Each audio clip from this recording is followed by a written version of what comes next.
मुताबिक वो इन्फ्लेशन बढ़े ही चले जा रहा है। तो ये कहानी कहां से बनने लगी देश, और इतना होप क्यों जाग रहा है, और स्टॉक मार्केट ड्यूली रिवॉर्ड कर रहा है उस कहानी को। वो रिवॉर्ड कर रहा है जो आप कर रहे हैं, पीसी बढ़ के आया है।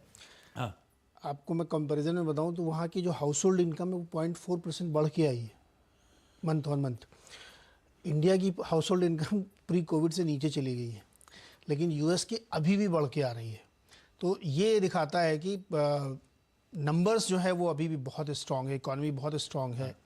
जर्मनी का भी आप देखिए जीडीपी बढ़ के आया है। इंटरेस्टिंग है ना, जहाँ पे इतनी बुरी हालत है वहाँ पे भी जीडीपी बढ़ गया और इन्फ्लेशन भी बढ़ गया वहाँ पे। यूएस पे वापस लौटते हैं। यूएस में ये जो बात अभी हम लोगों ने चर्चा की और पिछले कई दिनों से मैं कह रहा हूँ कि एक होप बिल्ड हो गई है कि इस बार 75, उसके बाद 50 कैसे करेंगे। गोल्डमैन सैक्स ने बाकायदा नोट जारी कर दिया।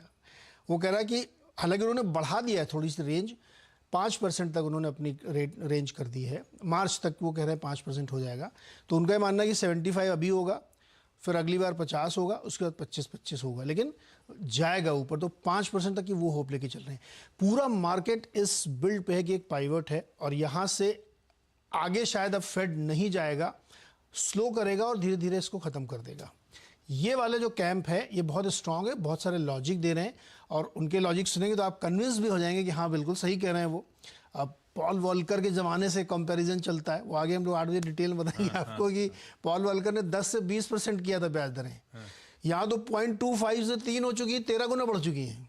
तो दुगना और 13 गुना।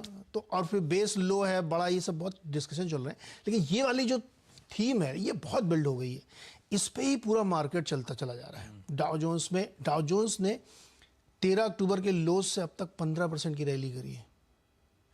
नैस्डैक ने 10% की रैली की है। तो अब उसमें डिफेंसिव प्ले ज़्यादा तेज़ी से बढ़ते हुए दिख रहे हैं। S&P ने 12% की रैली करी है। तो क्या ये रैली सस्टेन करेगी कि नहीं करेगी, या फिर तेरी कहानी याद आई 2 महीने वाला कहानी पूरी हो जाएगी अगर कमेंट्री सही नहीं की तो इस महीने के शुरुआत के जो 10 दिन हैं, 1 नवंबर से 10 नवंबर तक में 5 ऐसे इवेंट होने वाले हैं जो पूरे 2023 के व्यू को तय करेंगे अगले 1 साल के लिए। उसमें क्या है, पहला तो आपका ये फेड मीट, 2 नवंबर की फेड मीट है। इन्फ्लेशन 3 नवंबर को बैंक ऑफ इंग्लैंड की मीटिंग है ब्याज दरों पे। उसके बाद फिर 4 नवंबर को अक्टूबर की जॉब रिपोर्ट है जो दिसंबर वाले रेट हाइक को तय करेगी। 8 नवंबर को यूएस फेड इलेक्शंस हैं और 10 तारीख को यूएस का CPI। तो ये इवेंट है, ये तय कर देंगे कि आपका मार्केट कैसे चलेगा अगले 1 साल तक।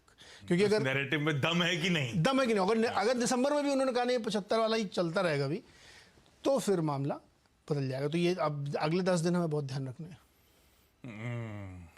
अगले, ये हफ्ता वैसे इंपॉर्टेंट था, अब अगले 10 दिन दूसरा हफ्ता भी जोड़ दीजिए इसमें। अब ये डेटा पॉइंट दरअसल उस थ्योरी को एस्टैब्लिश करेंगे कि वाकई हवा में बातें हो रही कि सही में ऐसा हो सकता है कि 4 बार 75 के हाइक्स के बाद स्टेप डाउन करे उस पेडल पे फेड। इनफैक्ट सारे सेंट्रल बैंक ऐसा होप चलने लगी है। खैर जो भी हो, बढ़िया मूड मोमेंटम बन रहा है। एक बार दिखाइए जरा डाउ का इंट्राडे चार्ट, और वीरू के पास चलते हैं पहले। वीरू, निफ्टी बैंक पे आगे आता हूं। ये गजब का ट्रेंडिंग मूव 32,800 के पार अब जाके डाउ इस समय कामकाज करता हुआ, क्लोज होता हुआ, चार्ट्स पे रीडिंग क्या बैठ रही है?